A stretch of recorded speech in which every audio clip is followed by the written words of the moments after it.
Saludos, muy buenas tardes, sean todos bienvenidos y bienvenidas, como no, un programa más de Más que Política, acercarle a ustedes la actualidad de la política más cercana es nuestro objetivo. Y nos acompaña en los platós de Canal 4 TV doña Soledad Hernández, concejala del Partido Socialista Obrero Español en esta ciudad de Telde. Muy buenas tardes. Pues sí, señor, muy buenas tardes. Y calurosas tardes, ¿eh? Y calurosas tardes, sí, que da la sensación de que ya estamos en pleno verano. La verdad que sí, esto, la temperatura ha subido en esta segunda fase. Sí, parece que... Vino conjuntamente, ya no podemos bañar en la playa, ya podemos ir a la playa, pues toma la temperatura. Exactamente, que la subida de temperatura ha venido acompañada de esa segunda fase en la que se permite ya el baño en las playas, ¿no? ¿Es positivo? Pues para que la gente disfrute de ese baño con una temperatura agradable, pero puede ser hasta un poco peligroso, ¿no? Porque sí estoy notando que hay muchísima afluencia en las playas y que, aunque estamos en fase 2, seguimos en un estado de alarma y tenemos que tomar las precauciones, ¿no? Y creo que no todos somos conscientes de la situación real, de lo que hemos vivido y de lo que nos queda, ¿no? por venir. Entonces, si no somos cautos, precavidos y hacemos las cosas como debemos, podemos tener luego un problema más serio, ¿no? Y una vuelta atrás. Yo creo que nadie quiere una vuelta atrás, ¿no? Yo creo que ya lo hemos pasado suficientemente mal como para retroceder por no ser responsable y tener una conciencia clara de cuál es la situación y las consecuencias que nos puede acarrear, ¿no? No solo esa vuelta atrás, ni una víctima más que pueda cobrarse este coronavirus. Pues sí, yo creo que la gente tiene que ser consciente de cuál es la situación y que ahora estamos saliendo de este estado de manera progresiva, pero de manera progresiva. Y a veces ves situaciones un poco, no sé, como en Canarias no ha habido casos, muchos casos, ha habido casos, pero no ha habido muchos casos, no es una de las zonas del país donde ha sido todo lo contrario, ¿no? Donde menos casos ha habido, pues la gente entiende que aquí no va a pasar nada, ¿no? Y yo creo que hay que tener un poquito de miedo, que el miedo no es malo en esta situación, porque donde no hubo puede haber. Entonces, no nos cuesta nada ser cautelosos, aguantar un poquito más el tirón, que luego la recompensa será muchísima mayor y la podremos disfrutar mejor, ¿no? Doña Soledad, entramos en materia política y por parte del Partido Socialista Obrero Español en esta ciudad de Telde ha llevado propuestas al proyecto de la ordenanza de ayudas sociales. ¿Cuáles son esas propuestas? Sí, en Junta de Gobierno de las semanas pasadas, el miércoles pasado, creo que fue día 20, si no me equivoco, se aprobó la reanudación de los plazos para el tema de las alegaciones por parte de las formaciones políticas para ese proyecto de ordenanzas de ayudas económicas, de servicios sociales. Entonces, nosotros las teníamos ahí, pasó lo que pasó y al final lo que hemos hecho es un poco lo que habíamos elaborado, adaptarlo a la situación actual, a lo que estamos viviendo ahora mismo, porque entendemos que ya que estamos en este proceso y en este paso, ¿no? En este momento en concreto, y que toda esta situación nos ha venido grandes a todos y debemos adaptar esas ordenanzas, que estamos en ese punto, adaptarlas a situaciones de este tipo, porque no sabemos lo que nos va a deparar el futuro, ¿no? Por lo tanto, creo que introducir elementos dentro de esa ordenanza para situaciones de emergencia extrema y extraordinarias como es la que vivimos no está de más, ni muchísimo menos, y nos puede ayudar en situaciones similares a esta, que espero que no se vuelvan a repetir, pero por sí no está de más que esa ordenanza esté adaptada a situaciones de este tipo, ¿no? Nosotros basamos fundamentalmente en aspectos que tienen que ver con esas ayudas económicas en cuantías. Una de las ayudas de emergencia estipula en esa ordenanza, en ese proyecto de ordenanza, un máximo de 2 a al año, ¿no? O sea, que una persona con unas características X pues pueda acceder a esa ayuda pues 2 veces al año, o sea, en una anualidad pues recibir 2 ayudas. Nosotros consideramos que ese máximo es insuficiente en algunos casos y que no debería estipularse un máximo, sino adaptarlo a la situación y a las necesidades reales de esa familia bajo un criterio y una valoración técnica, que es lo que corresponde, ¿no? Entonces yo creo que en esa línea son todas las enmiendas o alegaciones que hemos puesto. Y luego hay otra también con las ayudas de emergencia complementarias, ¿no? Las cuantías que se estipulan. Entendemos que esas cuantías deben estar adaptadas a los costes actuales y ir adaptándolas a la realidad del mercado, que no encasillar, sino que bueno, que lo que ahora mismo puede ser válido, a lo mejor dentro de un año no, porque para unas gafas, por ejemplo, el coste puede aumentar, con lo cual a lo mejor ahora en este momento la ayuda sí se adapta a la situación del mercado, pero dentro de un año pues no. Entonces en esa línea pues también no estamos de acuerdo con lo que se estipulaba allí, sino que bueno, que sea un poco en función del mercado y de cómo va variando y que se vayan adaptando. Y luego hay un punto, el punto 10, creo que del punto 10.2, me parece que era en relación al asentismo, ¿no? Sí. Que bueno, que nosotros creemos que el asentismo, una de las causas en relación al material escolar, ayudas escolares y demás, una de las causas que puede ser un activador de ese asentismo y demás en muchas familias es el no poder tener acceso a material escolar. Lo comparto. Ya no solo a material escolar, sino a material educativo, pues libros de texto, libros pues, de lectura que se exigen en niveles determinados, ¿no?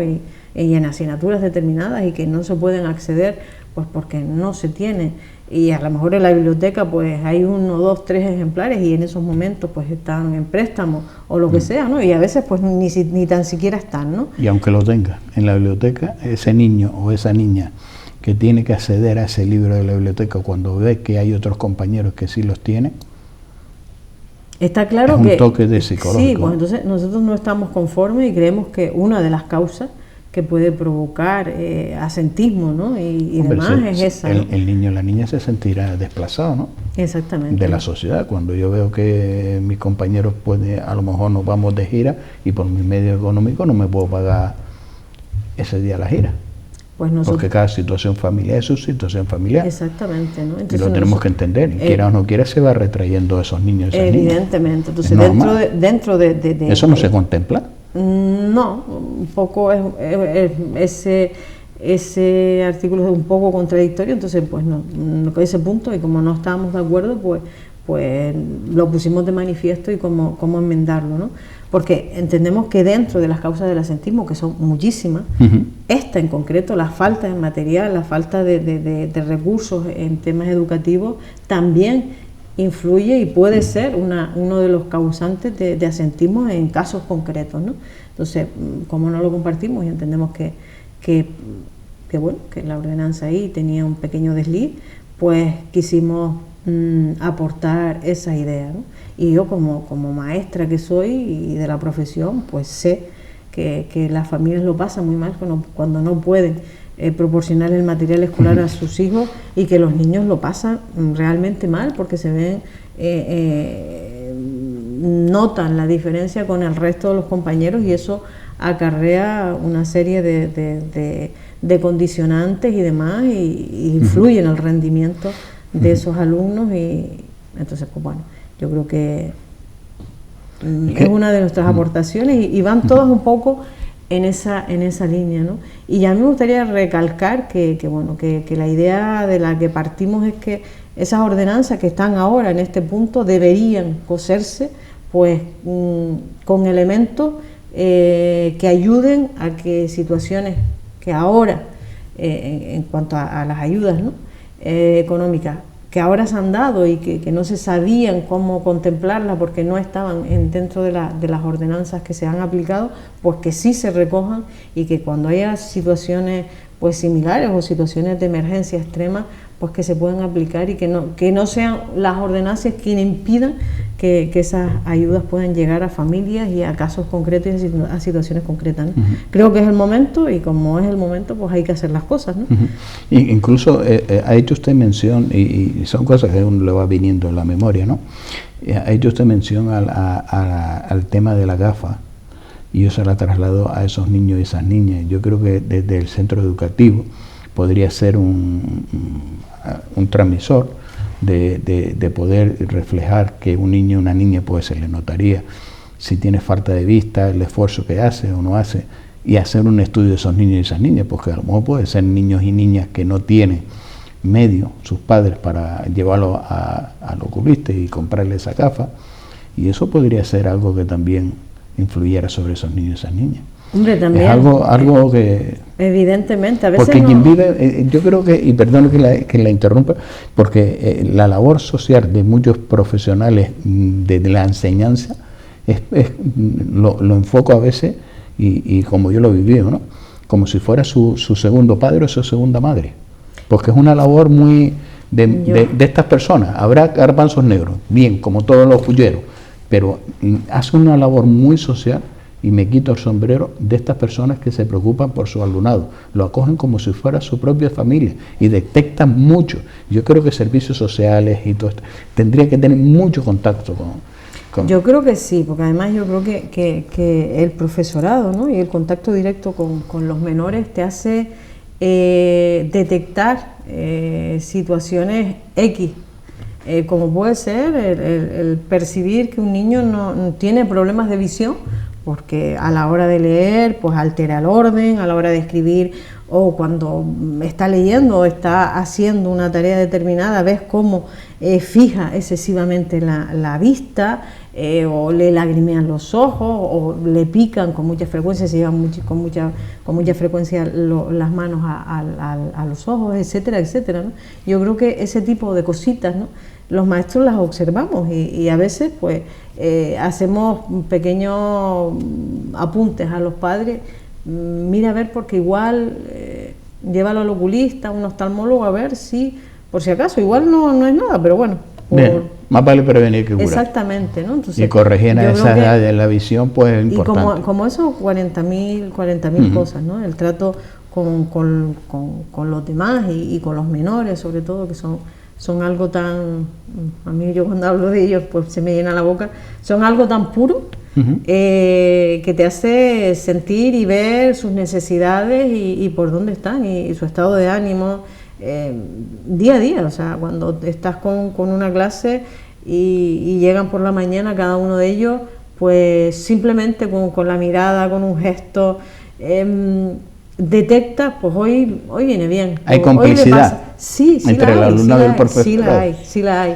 Y sobre todo con los más pequeños, ¿no? Entre más pequeños hay más complicidad, también porque hay mayor dependencia. Dice que los niños nunca mienten. No, exactamente, por eso te digo que es algo tan puro, ¿no? Que los niños son... Los otros los dejamos. A los otros los dejamos, ¿no? A medida que vamos creciendo y nos vamos desarrollando, pues bueno, entonces esa pureza empieza a pulirse. Ahí empiezan a hacer trampas. Exactamente. Pero los pequeños son algo tan sensible, ¿no? Y es muy fácil diagnosticar ciertas cosas en ellos y porque son un espejo. Apuntaba usted también una cosa, decía que tenía un máximo de 2 ayudas al año. Está establecido así, ¿no? ¿En qué estudios se ha basado que una familia que tiene 12 meses el año? No lo sé, han estipulado 12.000 euros o 20.000 euros. No creo que sean ayudas tan cuantiosas. Digo, ¿no? No. Pero sí se ha estipulado, bueno, yo creo que casi todas las ordenanzas estipulan un mínimo, máximo, no todas, pero bueno, algunas de ellas. Y bueno, en este caso nosotros entendemos que no tiene por qué haber un máximo. ¿Por qué? Porque a lo mejor hay familias que requieren, por su necesidad, de más ayuda a lo largo del año, ¿no? Entonces, ¿qué hacemos? Los contratiempos de la vida nunca lo sabemos. Exactamente, por ejemplo, la situación que estamos viviendo ahora.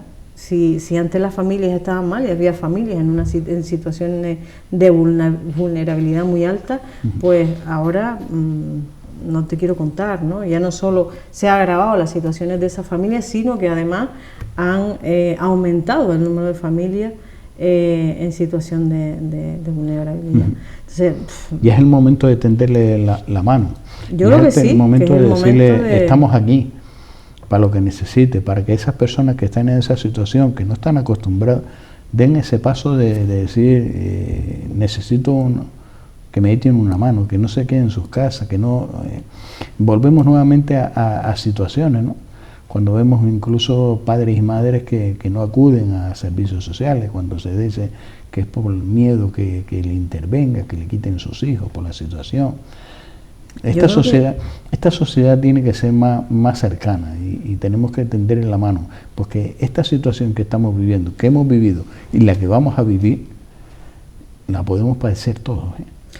Aquí nadie está exento de tener un traspié en la vida. Que estos momentos que estamos viviendo deberían enseñarnos algo, ¿no? Algo a todos. Y yo creo que el tema de dar la mano y de ayudar a los demás, creo que deberíamos tenerlo en nuestras acciones diarias, ya no solo desde la administración pública, sino desde el vecino, el familiar, etcétera, etcétera. ¿Por qué? Porque hoy estamos en una situación y en cuestión de minutos, de segundos, nuestra situación puede variar 360 grados, ¿no? Sí, ha ocurrido. Sí. Gente de clase media que ahora mismo están en una situación pues bastante desesperante, ¿no? Gente autónomos que tenían pues su pequeña empresa y cubrían pues todas las necesidades familiares y además vivían desahogadamente, pues han visto que han tenido que cerrar pues la empresa, que ahora les es imposible reanudar su actividad y que además no perciben ningún tipo no tienen ningún tipo de sueldo y de entrada, y que eso afecta a todo el seno familiar. Por poner un ejemplo, ¿no? Entonces, estas situaciones nos tienen que enseñar, y nos tienen que enseñar que aquellos que lo pasan mal por situaciones en la mayoría de las ocasiones sobrevenidas, y que no se las crean, sino que bueno, que es la sociedad en la que vivimos la que te lleva y te mete en un bucle X y que te hace llegar a situaciones pues muy desagradables. Entonces tenemos que estar ahí, tenemos que tender la mano y tenemos que ser capaces y ser conscientes de que hoy estoy aquí y mañana puedo estar en el otro lado. Si no somos capaces de entender eso desde todos los ámbitos, pues creo que no lo vamos a llevar bien, ¿no? Porque no sabemos lo que nos depara el futuro. Ahora mismo estamos en una situación y yo a veces me cuestiono, ¿y seremos capaces de volver a un estado de normalidad como la que teníamos antes? Yo lo dejo ahí, ¿no? Nuestra vida volverá a ser la que era antes. Es que son muchos. Todo esto va a condicionar. Es que es muy complejo el asunto. Evidentemente. No es tan fácil. No es volver a la normalidad de activar nuestra mayor industria, que es el turismo, que es la que crea empleo y que conlleva a su vez de esos empleos indirectos. No es tan fácil porque dependemos de otros países. Y pues esos países están o en la misma situación o peor que nosotros. O mejor que nosotros también, pero bien. Pero es que dependemos de otros países y otros países también intentarán salir adelante, por lo que conlleva a ver cómo vamos a activar el turismo. Yo creo que es una cadena y que es muy complejo, y que todos dependemos de todos y no nos podemos rendir. El que crea lo contrario pues está totalmente equivocado. No todos dependemos de todos, ¿no? Entonces bueno, yo creo que ahora mismo es el momento de aunar esfuerzos y de poner de nuestra parte, y sobre todo a aquellos que más lo necesitan, que están en una situación desesperante, ¿no? Y que... Bueno. Pues, a mí me han llegado hasta casos de empresas, de autónomos que tienen a sus trabajadores, que esos autónomos eran como empresas subcontratas de otras empresas que prestaban unos servicios, a su vez se rompían esos servicios. Esas empresas, que son empresas grandes, pues han tenido que llegar a una situación económica por el volumen que mueve desastrosa, y ha arrastrado a estos autónomos. Estos autónomos, muchos de ellos, lo primero que pone en su valor es su propio patrimonio. Incluso arrastran su propia vivienda, su propio patrimonio, que lo puede perder. Y esto no es fácil. No, no es fácil. No es fácil. Bueno, yo creo que lo que viene ahora, desde mi punto de vista, creo que es lo más difícil y que vamos a tener que sentar una base firme para poder salir de esta situación, pero además de manera progresiva. Yo creo que las cosas hay que hacerlas despacito y bien hechas.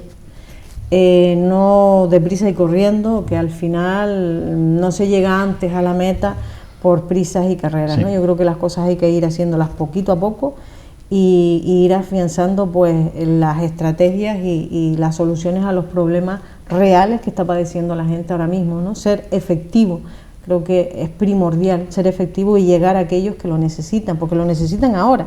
No lo necesitan dentro de 6 ni 7 meses ni 8 meses, lo necesitan ahora, la necesidad real y en este momento, ¿no?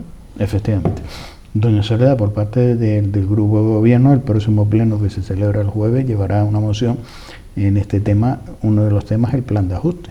Sí, van 2 mociones, una la lleva el gobierno, que es esta que tú comentas, el de pedir una suspensión temporal del plan de ajuste. Y bueno, nosotros ante eso y ante los contactos que ha tenido el gobierno con nuestro partido, pues hemos expuesto, creo que lo dije en el programa anterior, 2 cuestiones que para nosotros eran fundamentales. La primera era un informe económico de la situación actual y real de este ayuntamiento. ¿En qué situación estamos ahora, después de todo lo que ha pasado? Porque está claro que los ingresos, la recaudación que se preveía no va a ser posible, ¿no? Por todas las circunstancias en las que ha transcurrido y que van a venir, ¿no? Correcto. Y por otro lado, una situación, una valoración de cómo está la situación, ya no solo económica, sino dentro del ayuntamiento en cada una de las áreas, ¿no? Desde carencias a nivel de personal, medidas de seguridad, organigrama de trabajo, etcétera, etcétera, etcétera, ¿no? Lo que pedíamos era una visión, pues tanto por la parte económica, datos reales para poderlos manejar, y otra, la visión del conjunto del ayuntamiento para poder ver cómo funcionar y dónde había que incidir más. ¿Por qué? Porque si esto no es así, proponer por proponer, todos podemos proponer cosas. Y quedan bien. Y quedamos bien y estupendamente, pero que luego esas propuestas sean efectivas y sean reales y se puedan aplicar, va a depender fundamentalmente de estas 2 cuestiones. Entonces nosotros las pusimos desde el minuto 1 encima de la mesa. Eso creo que fue hace 3 semanas, si yo no recuerdo mal. A día de hoy se comprometieron a que ese informe económico iba a estar en nuestras manos. Mis manos siguen estando vacías y las de todos mis compañeros también, ¿no? Y mi correo también, porque esa información no ha sido trasladada no solo a nosotros, sino a ninguna formación política que yo conozca. Eso por un lado. Luego también planteamos que, bueno, que dentro de esa moratoria, por llamarla de alguna manera, o esa suspensión temporal del plan de ajuste, había que establecer unos criterios, o sea, desde la temporalización, por cuánto tiempo se va a pedir esa moratoria y para qué se va a destinar ese dinero del que se va a disponer. Creo que era fundamental, ¿no? Que pedimos además que en esa moción, que en esa propuesta que llevaba el gobierno, que si no estaba desarrollada del todo, por lo menos que hubiese alguna pincelada de por dónde iban a ir en ese sentido, ¿no? Que no solo era pedir la moratoria, sino en qué condiciones. Por lo menos que hubiera unos mínimos que cuando se llegara al salón de pleno, pues todos supiéramos qué estábamos votando, ¿no? Y qué vamos a votar y a qué nos vamos a comprometer. Nos han pasado un borrador y en ese borrador eso no estaba contemplado. Si Tampoco. se hace un marco de situación y nos remontamos a cuando ni tan siquiera eso, porque los primeros préstamos ICO, esos famosos 44 millones no aparecen en ese documento, sino aparecen los posteriores, casualmente, y bueno, un poco sitúa en qué situación estamos a nivel económico, qué es lo que ha transcurrido a lo largo de estos años, y bueno, y en el momento actual, dada esta situación, porque se entiende que hay que pedir esta suspensión del plan de ajuste temporal. Como lo que nosotros proponíamos no estaba en ese documento, lo que hemos hecho, que nuestras aportaciones han sido en esa línea, ¿no? En el documento de los acuerdos a adoptar solo había uno, que era el pedirle al gobierno central pues esa suspensión temporal del plan de ajuste, pues para destinarlo, por la situación de alarma que ha provocado la crisis sanitaria, para destinarlo pues a una serie de cuestiones, sobre todo de cohesión social y demás, y sanitaria. Bueno, como solo había ese acuerdo, nosotros hemos añadido dos. Primero, ese lo hemos dejado en un segundo plano. El primero que planteamos es que el ayuntamiento tiene que comprometerse a crear mesas de trabajo, que es lo que hemos propuesto siempre, donde esas mesas de trabajo estuvieran representadas pues desde todas las formaciones políticas, todos los agentes sociales, y cuando digo todos, todos, empresarios, sindicatos, asociaciones, ONG, colectivos, etcétera, etcétera, etcétera. Que yo creo que hay muchísima gente que tiene muchísimas cosas que aportar y que 100 cabezas pueden pensar más que 2, siempre. Toda la vida. Siempre. Entonces, como eso no estaba recogido, pues nosotros lo hemos incluido, ¿no? Que el ayuntamiento se comprometa a crear esas mesas constituidas por todas esas personas para elaborar ese plan estratégico y que ese plan estratégico, que sí estaba recogido en el documento, pero en el cuerpo del documento, no en los acuerdos, nosotros lo hemos trasladado a los acuerdos, ¿no? Que ese plan estratégico estuviera encaminado pues al desarrollo de la cohesión social, todas esas áreas que se han visto afectadas y que ahora mismo es la población más desprotegida.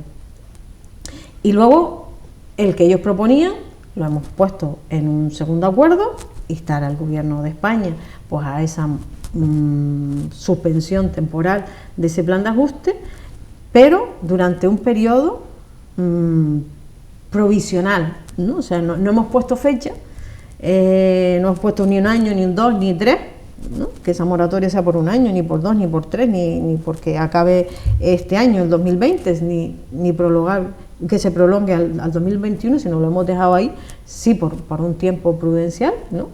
Pero sí estableciendo tiempos, ¿no? Porque creo que hay que establecerlo. Y hemos añadido un tercer acuerdo, que es que, bueno, que todo esto está muy bien, pero que además hay que instar y pedir ayuda a otras instituciones, como son el Gobierno de Canarias y el Cabildo Insular de Gran Canaria, para todas aquellas acciones que no puedan ser respaldadas por esa moratoria del plan de ajuste, porque no va a haber dinero absolutamente para todo, evidentemente, pues que sean estas instituciones quien hagan esas aportaciones para poder desarrollar, si no al 100%, pues en un 90%, un 80%, ese plan estratégico que se quiere llevar a cabo. Creemos que era un poco, que la propuesta del gobierno estaba un poco coja, por decirlo de alguna manera, para que la gente me entienda, y que había que aportar ese tipo de cuestiones, que todos aportáramos, que sí pedimos al gobierno, pero estableciendo unos tiempos, y que además no solo pedimos al gobierno, sino pedimos a otras instituciones que nos proporcionen financiación, la necesaria, la complementaria, para poder llevar todas esas acciones que se piensan desarrollar y se piensan hacer para poder activar desde la economía al área social, ¿no? Entonces, esa ha sido nuestra aportación a ese documento. No sé si lo van a tener en cuenta y lo van a recoger. Yo espero que sí, porque lo del plan de ajuste, nosotros no estamos en contra de esa iniciativa, ni muchísimo menos, pero entendemos que no puede ser la única, que tiene que haber plan A y plan B.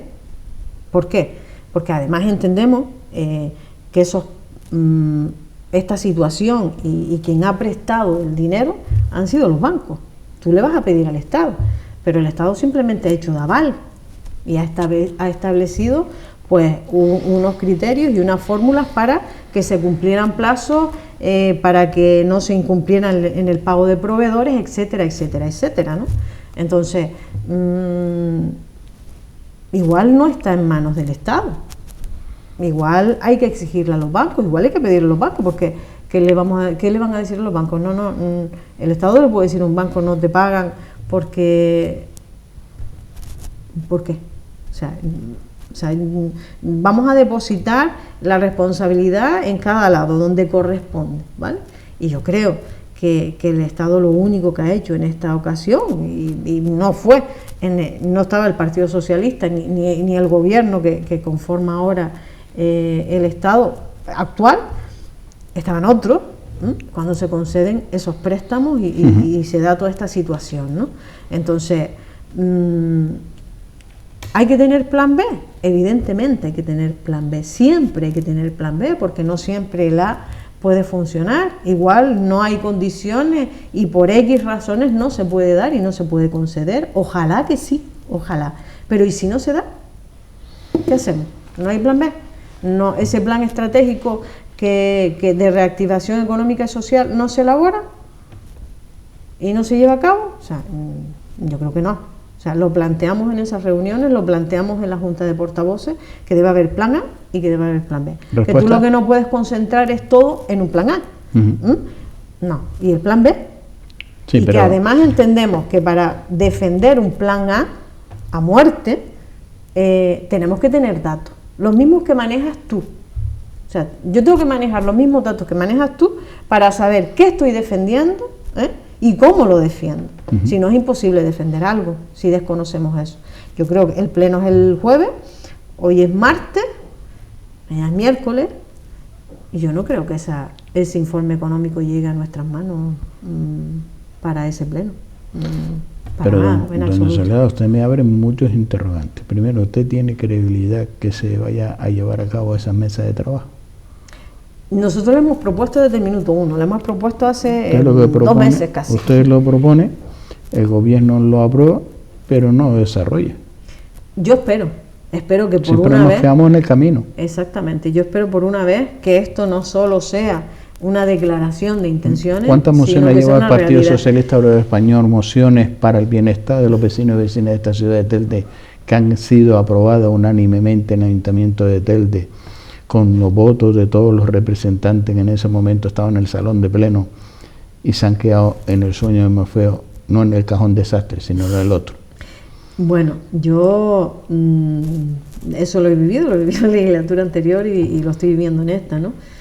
Es triste, ¿no? Porque bueno, cuando se lleva una moción y lo que se pretende son conseguir objetivos X, pues para mejorar el bienestar de la ciudadanía, lo mínimo que hay que hacer es poner toda la carne en el asador y todo el esfuerzo por parte de los que gobiernan para que eso se lleve a cabo y prospere, ¿no? Que no solo se quede en una mera intención y que se guarde en el cajón como tantas otras cosas. Y que luego se saca en época electoral cuando interesa y se abandera en muchísimas ocasiones. Ahí usted menciona los 3 créditos ICO. Los 3 créditos ICO se pidieron para pagar facturas, porque había muchos autónomos, empresarios, que sus trabajadores dependían de esos pagos. Ese siempre es el mensaje o la canción que se la saben de carretilla, por lo menos lo que hemos oído nosotros, pero seguimos igual, en el cajón de los desastres, factura, factura, factura, factura, factura. En su momento, el gobierno conformado por el Partido Popular, Ciuca y Coalición Canaria, que se acogieron a 2 créditos ICO, a 2. Mira qué bueno era el gobierno de España, que sabían que eran unos morosos y que eran impagadores, y le dieron 2 créditos, no le dieron 3 y 4 porque no se lo pidieron, así de claro. Porque el gobierno de España, para que los bancos vivieran cojonudamente, le daban todo lo que pidiera. Porque la meta la tenía clara, subir los impuestos a los ciudadanos, que es lo que estamos pagando los ciudadanos en Telde. Yo creo que bueno, no hay otro. El sacrificio es lo de los ciudadanos, no de los que tomaron la decisión. Exactamente. Yo creo que la situación de este plan de ajuste lo que ha generado ha sido una merma. Ha sido una sangría. Una merma en el bolsillo de los ciudadanos. Evidentemente, no solo una sangría para el bolsillo de los ciudadanos, sino además una merma en sus servicios básicos y esenciales, ¿no? El señor Francisco López en su momento en un salón de pleno hizo un gesto de mirar por la ventana y decía que ya no había proveedores esperando en la calle para cobrar, ni tocando. No, ya iban por el juzgado y a través de sentencia estaban cobrando. No le hacían falta estar en la cola, pues ya estaban más que cansados, por lo cual iban a los juzgados. Y así es como están cobrando muchos proveedores. Muchos proveedores han cobrado así, otros con un cobrarán sobrecoste, así. porque no es lo mismo que yo le debo a usted 100 euros, sino que usted me lleva a mí los juzgados, aparte que le tenga que pagar los 100 euros, le tengo que pagar intereses y encima le tengo que pagar las costas. Por lo cual ya no son 100 euros, que nos podemos ir tranquilamente a 500 euros. Vaya gracia, vaya economista que tenemos en esta ciudad. Mira, yo en relación a cómo se han llevado las cosas en el área económica en la última legislatura, yo hay muchísimas cosas que no comparto. ¿Por qué? Porque, bueno, hay que cumplir con el plan de ajuste, evidentemente, pero tú no puedes hacer una carrera de obstáculos para llegar a la meta antes y ponerte la bandera de salvadora de la economía del municipio cuando estás mermando cada vez más los servicios esenciales de los ciudadanos y que los impuestos cada vez son más altos y que cada vez son impuestos mayores, ¿no? Creo que no, creo que a veces hay que compensar y hay que equilibrar la balanza, sí, cumplir con los plazos, y cubrir con los requisitos que nos piden desde el Ministerio, pero con cierta flexibilidad para que esos servicios esenciales se cubran, si no al 100%, en un porcentaje muchísimo mayor al que se ha cubierto en estos últimos años, y poder cubrir necesidades básicas que hasta ahora no se han cubierto. Eso es una realidad. Y el gobierno, tanto el pasado como este, que llevaba la misma línea, era correr una maratón para poder acabar con el plan de ajuste, que todo eso está muy bien, pero si eso va a suponer un deterioro aún mayor de los servicios que se le presta a la ciudadanía, hombre, yo iría en la carrera, en vez de correrla a 100 kilómetros por hora, pues iría a 70, voy a reducir la velocidad y voy a hacer que esos servicios no se deterioren más y los mejoro en la medida de las posibilidades. Un baile de números, mientras el ayuntamiento decía que le debían 20 millones, pues el gobierno de España decía 60. Sigue habiendo un baile de números, por eso nosotros la calculadora de Madrid no es la misma de aquí. No, la calculadora de Madrid, si yo no recuerdo mal, creo que se publicó en junio, después de las elecciones, creo que fue, si yo no recuerdo mal, finales de junio, principios de julio. Y el ministerio lo que decía era que Telde debía entre 62 y 63 millones, creo que eran 63, y Telde apunta a 22. Entonces, son unos cuantos, es casi el triple. Entonces, bueno, yo no sé. Sabemos que tenemos una hora menos, ¿no? El desfase horario, pero cuando además desconozco ese desfase de número, ¿cómo ha acabado el 2019? Pues nosotros no tenemos datos económicos del 2019, ¿vale? O sea, yo creo que es básico y era básico y fundamental lo que pedíamos, informe económico de situación real. ¿Por qué? Porque seguimos sin desconocer los números reales y porque además la situación actual no es la misma que hace 2 meses. Entonces, ¿qué ha cambiado? ¿Cómo ha cambiado? ¿En cuánto en cuánto se van a ver mermados esos ingresos? Etcétera, etcétera, etcétera. Y además entendíamos que el presupuesto, que aún no está aprobado definitivamente en pleno, ese presupuesto que se aprobó inicialmente, ya no se correspondía con la situación actual. Según el gobierno actual, sí, porque los ingresos van a disminuir, pero los gastos también, con lo cual se va a equilibrar y además como hay un superávit, bueno. ¿Cómo va a haber superávit si no hay ingresos? A mí me pueden contar lo que quieran, y no por desconfiar, sino porque yo, para manejar datos y hablar con propiedad sobre algo, necesito verlo. En economía son matemáticas, las matemáticas son puras y duras. 3 y 2 son 5. En el 2015 nos decían, el gobierno anterior, el gobierno de derecha, decía que en los cajones no había factura. Pues se llegó en la legislatura que empezó en el 2015 y habían facturas no solo en los cajones, sino debajo de los cajones. Entonces, y en los armarios. Exactamente. Entonces, ¿por qué ahora no? Pregunto. Igual no lo sé, lo desconozco. La pero lo cuenta desconozco 413 porque no se manejo limpió. datos. Y lo que estamos pidiendo son esos datos para poder manejarlos y hablar con propiedad, que es como corresponde. Yo me pongo en la situación, ¿no? Y usted, y algo fundamental. Oye, yo quiero saber cuál es el proyecto que usted me va a presentar. Yo me pongo en el lugar del señor que está en el Ministerio de Economía en Madrid. A lo mejor el señor Sánchez me manda una propuesta y la acepto. Pero usted imagínese, usted con qué credibilidad me viene y me dice, mire, que creo que el plan de ajuste, porque nosotros tenemos una necesidad. Y yo lo primero que le diría, ¿cuáles son las necesidades? Porque yo creo para eso tendría que con fundamento decir, mire, estos son las carencias, esto es, el dinero se va a destinar a esto, se va a destinar al otro. Y la segunda pregunta le voy a decir, seguro que le dirá al ministerio, ¿qué pasó? Que en la cuarentena ya se fueron al gimnasio y tenemos músculo ya fortalecido administrativo, porque ustedes han devuelto 500.000 euros para servicios sociales. Nos olvidamos pronto. A veces estamos hablando de un área sensible. La memoria, y se achacó la memoria a corto falta plazo de músculo falla. administrativo. ¿Para qué quiere que yo le ceda a usted y le derogue el plan de ajuste si después no va a tener capacidad de desarrollar los proyectos para darle respuesta a los ciudadanos? Por ejemplo. Pero vamos a ver. Esto es complejo, ¿eh? Sí, yo creo que sí es complejo, pero a veces no tenemos que ponernos metas muy grandes, sino metas... lo que hay que poner es credibilidad. Exactamente. Metas cortas, pero reales, que sepamos que las podemos cumplir y que las podemos desarrollar, porque yo no saco de hacer un castillo de arena enorme, inmenso y precioso si sé que ese castillo se me va a desmoronar porque voy a ser incapaz de mantenerlo. O sea, pues no. Vamos a dejar de engañar a la población y vamos a intentar responder a las necesidades que tienen ahora, a la realidad que están viviendo ahora mismo.